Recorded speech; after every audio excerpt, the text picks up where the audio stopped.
Assalamualaikum warahmatullahi wabarakatuh. Perkenalkan, nama aku Salsabila Faumar dengan nomor BP 2210861016 dari jurusan Ilmu Komunikasi, Fakultas Ilmu Sosial dan Ilmu Politik.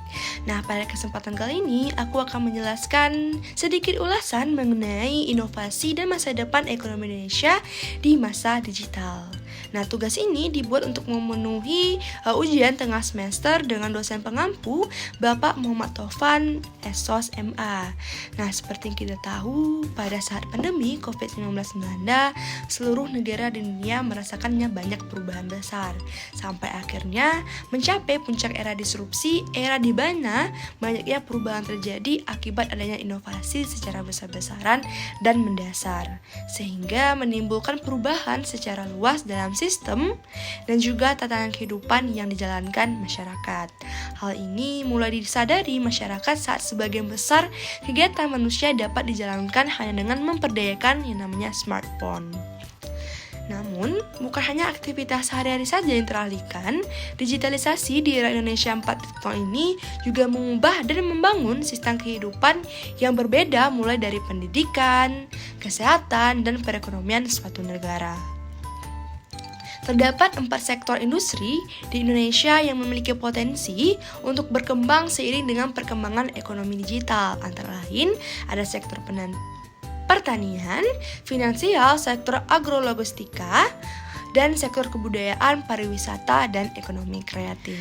Inovasi yang harus dilakukan pemerintah adalah mengoptimalkan penggunaan teknologi robotik dan Internet of Things demi membawa sektor pertanian ke arah pertanian 4.0. Hal ini akan berpengaruh bagi produsen dan konsumen, di mana kedekatan dua pihak akan bertambah, di mana transaksi produk pertanian dapat lebih efektif menggunakan e-money sebagai salah satu wujud terbesar dalam perkembangan di sektor finansial. Selain itu, pertanian 4.0 ini juga dapat dimanfaatkan untuk meningkatkan nilai usaha pertanian dalam arti luas, yaitu pertanian, peternakan, perikanan, dan juga kehutanan. Nah, salah satu sektor yang memiliki potensi kuat untuk dapat berkembang dalam era ekonomi digital ini adalah sektor agrologistik. Sektor ini menjadi sangat penting karena jika dapat dioptimalkan menggunakan teknologi digital, pemerintah dapat memotong rantai pasok dan nilai dalam sektor pertanian. Contohnya, teknologi yang dapat diupayakan penggunaannya adalah automobil atau drone, GPS tracking, dan alat-alat tanpa awak untuk menyambut industri 4.0, di mana banyak teknologi yang sepenuhnya sudah menggunakan yang namanya kepintaran manusia dan meminimalisir penggunaan sumber daya manusia itu sendiri secara fisik. Nah, pemanfaatan teknologi 4.0 ini juga dapat sangat menguntungkan, khususnya dalam menjaga kualitas produk pertanian dan juga menambah nilai dari produk-produk yang dihasilkan di sektor pertanian tersebut. Nah, sehingga produk tersebut sudah siap untuk diperjualbelikan dengan kualitas yang baik dan kuantitas yang mencukupi demand para konsumen. Pemerintah juga perlu memberikan inovasi dengan mengembangkan perekonomian Indonesia di sektor kebudayaan, pariwisata, dan ekonomi kreatif. Karena sektor ini termasuk ke dalam salah satu sektor yang secara luas memanfaatkan perkembangan teknologi digitalisasi, khususnya dalam inovasi produk dan jasanya. Nah, dengan banyak orang yang menggunakan internet dalam peralihan sebagian besar aktivitas kehidupan mereka ke dalam gadget. Nah, pemerintah dan masyarakat perlu secara bertahap mengalihkan kegiatan bisnis di Indonesia dari nama business as usual yang old fashion menjadi yang out of the box dengan bantuan teknologi digital. Nah, contohnya, pada zaman ini sebagian besar produk hasil kreativitas dan budaya masyarakat lokal Indonesia diperjualbelikan melalui nama platform e-commerce seperti Shopee, Tokopedia, Blibli, dan platform lainnya. Nah, melalui wadah online tersebut yang merambat tidak hanya di Indonesia, tetapi juga ke seluruh negara di Asia.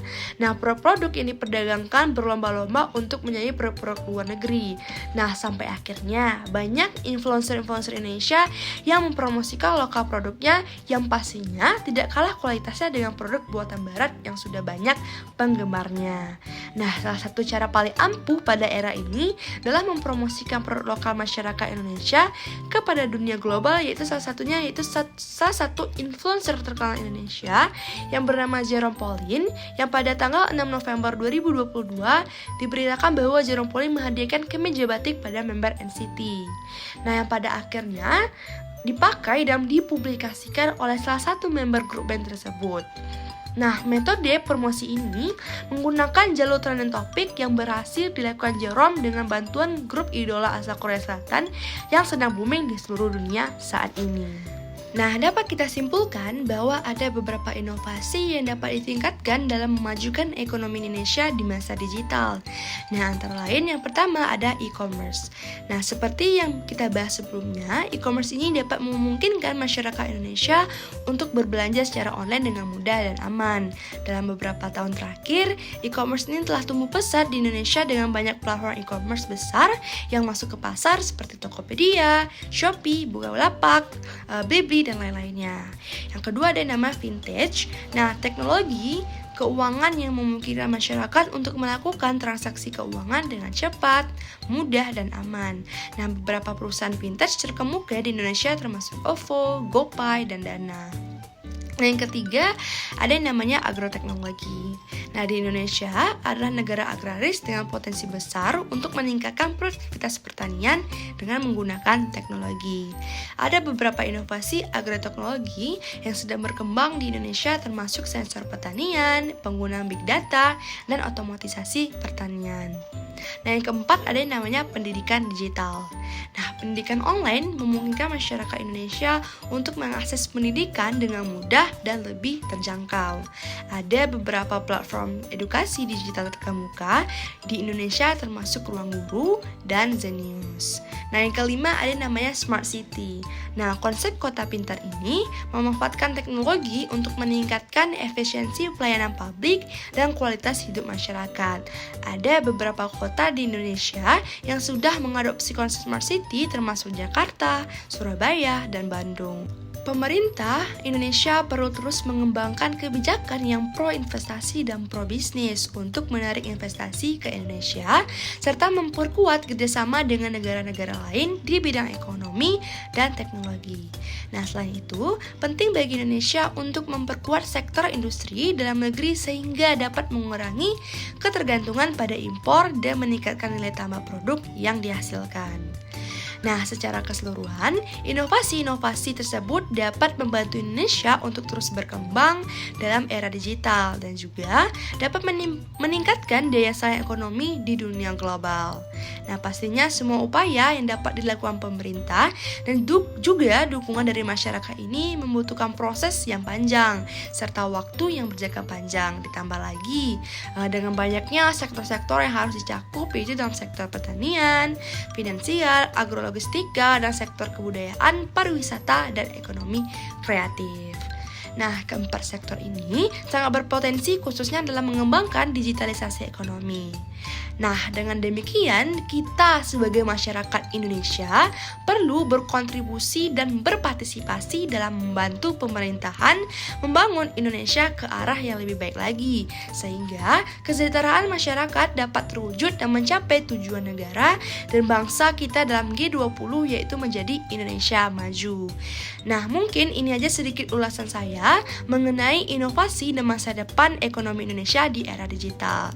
Nah, saya pamit undur diri. Assalamualaikum warahmatullahi wabarakatuh.